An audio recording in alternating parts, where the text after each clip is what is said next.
You're born in what is basically a puddle of water, so shallow your back sticks out like an island. Not exactly the glamorous entrance you were hoping for, but it's better than nothing, I guess. The first thing you notice is that you're completely alone. No mom, no dad, no siblings to keep you company. Just you and your thoughts in this weird, muddy puddle that smells like rotten eggs. Welcome to life as a mangrove rivulus fish. Don't bother looking for your parents, they're long gone. Actually, you technically only had one parent to begin with. Your mom, who was also kind of your dad, just left her egg somewhere and bounced. Thanks for nothing, Mom, Dad. You're tiny right now, barely the size of a grain of rice, which means everything wants to eat you. That bird overhead? It's eyeing you like you're a floating snack. That crab moving sideways toward you? It's definitely not coming over to be friends. Your first challenge in life is just not dying in the next 5 minutes. The water around you is getting warmer, then hotter, then way too hot. This puddle is evaporating fast, and you need to make a choice. Stay and get cooked like a fish stick, or make a move. But where would you go? You don't have legs. Or do you? Wait, did you just... Yes, you did. You just flopped your body onto land. You're a fish walking on land.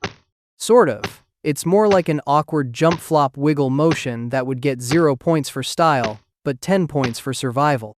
Your slimy body squirms through the mud as you head toward what your instincts tell you is another puddle. Your gills are struggling, but amazingly, your skin can actually absorb oxygen. You can breathe through your skin. That's your superpower, being able to flop around on land for hours without dying. Not exactly flying or super strength, but it gets the job done. You reach another puddle and plop in. Crisis averted. For now. This is basically your life for the next few weeks, jumping from puddle to puddle, avoiding predators, and eating anything small enough to fit in your mouth.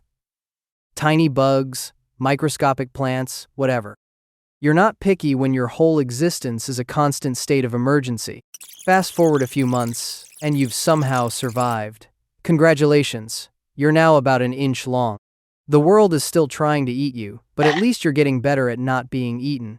Your puddle jumping skills have improved too. You can flop across several feet of mud without too much drama. But now you're facing a new problem. The tide is rising, and salt water is flooding into your mangrove home. Most fish would panic at this point. Either they like salt water or fresh water, not both. But you just go with the flow, literally. Your body can handle fresh water, salt water, or anything in between. Ocean water flooding in? No problem. Rain diluting everything to fresh water? Whatever. You're the ultimate adaptability machine. One day, while swimming in your puddle, you notice something interesting. There's another rivulus nearby that looks attractive. You're feeling some type of way about this fish. Then it hits you. You're becoming sexually mature. Time to find a mate and make some baby rivulus. Except, there's a catch. You look around and realize there are no other fish besides this one attractive specimen. And the more you look at yourself and this other fish, the more you realize something weird. You're both female. Actually, wait. You could have sworn you were female yesterday, but today you're starting to feel different. Hold up. Are you changing sex? Yes you are. This is normal for you. Mangrove Rivulus can change from female to male and back again. Today you're feeling male, so you court the nearby female, who might have been male last week. Fish dating is weird. But here's another twist. You don't actually need a partner. If no suitable mates are around, you can just fertilize your own eggs. You're literally your own baby daddy.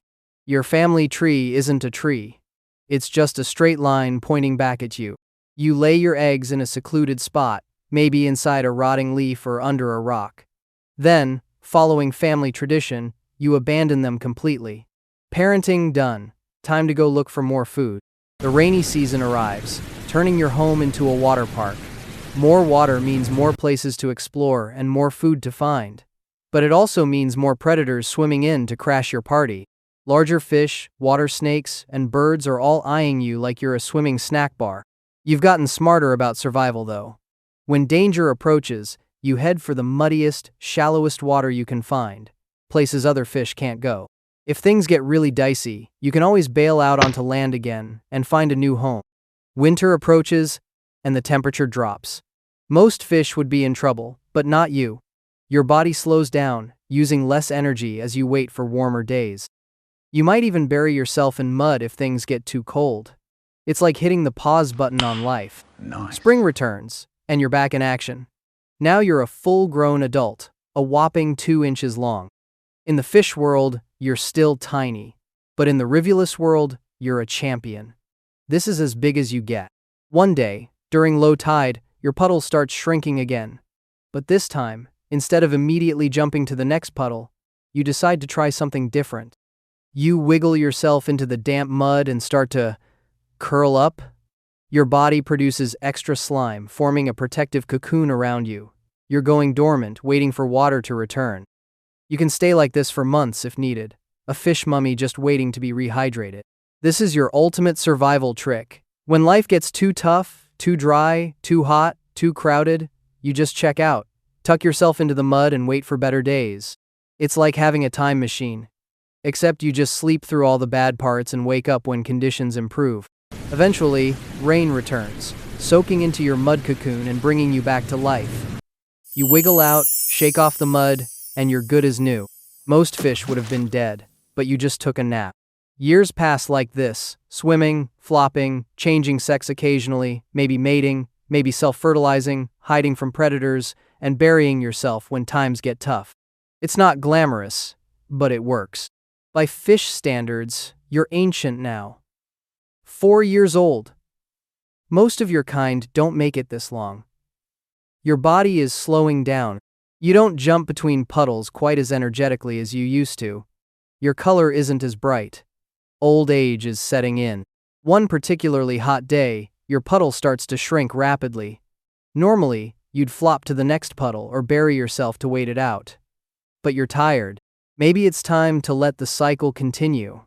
As the water evaporates around you, you start to curl up one last time, your body instinctively preparing for dormancy. But maybe this time, you won't wake up when the rains come. Maybe your time as the weird, walking, sex-changing, self-fertilizing mudfish is coming to an end. Or maybe not. Maybe you'll wake up next rainy season, ready for another year of puddle-hopping action. But wait! Just as your body curls into its final mud cocoon, a sudden torrential downpour floods your little corner of the mangrove. Water rushes in, your gills flutter back to life, and that self-preservation instinct kicks into overdrive again. Maybe you've got one more puddle-hopping adventure left in you after all. You burst from your mud chamber like a slimy phoenix rising from the ashes. Your old fins might be a bit creaky, but they still work.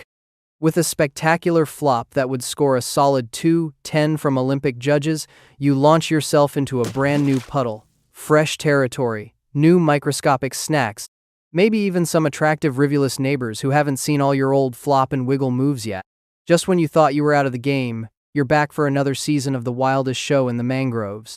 Coming soon to a muddy puddle near you. The Walking Fish, Senior Edition. Starring you as the fish who refuses to be fried. Guest starring yourself as your own potential mate. Talk about a plot twist.